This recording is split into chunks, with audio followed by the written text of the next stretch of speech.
So what's up mga strong, magandang hapon sa inyo lahat. Napakasaya ko ngayon araw, nakabili na tayo ng materyales para sa gagawin nating kwarto.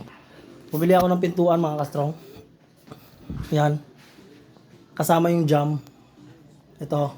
Para dito yan sa, ito magiging kwarto kasi ito eh. Ito yung mga gagamitin natin sa partition.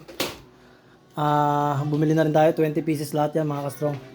Tapos ito, pangalawang pintuan mga strong.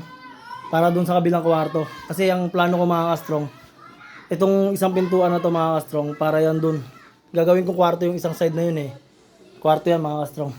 Tapos itong ano na to, itong yan amba na yan, saka itong pintuan na to mga ka-strong. 80 by 210. Para naman yan dito mga ka-strong. Magkakaroon ng partition dyan. Kasi magiging kwarto to. Yan, maliit lang to mga ka-strong. Tapos bumili na rin tayo ng plywood mga ka-strong, 11 pieces yan. 1/4 plywood lang yan mga ka-strong, 11 pieces. Para sa double walling ng partition natin. Sana mga ka-strong umabot yung pera. Pero tingin ko hindi aabot, kaya si Strong Mac ay mangungutang muna. Pero part of the game yan mga ka-strong na mangutang tayo. Maraming salamat sa Panginoon. Thank you so much. Lagi nyo akong i-follow. Follow nyo at panoorin yung mga video para lagi kayong updated sa mga video ni Strong Mac. Maraming salamat mga ka-strong. Solid ang pawis ko ngayon. Dito ko lang inakyat yan mga ka-strong. Diyan ko lang pinadaan sa bintana mga ka-strong. Nakaganyan yung plywood. Grabing hirap mga ka-strong. Pero okay lang. Nakakita natin yung mga materyales.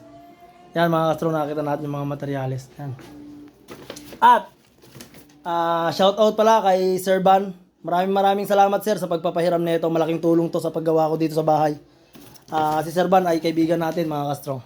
So ako mga ka-strong, Mark Anthony po. Update ko kayo palagi. Bye.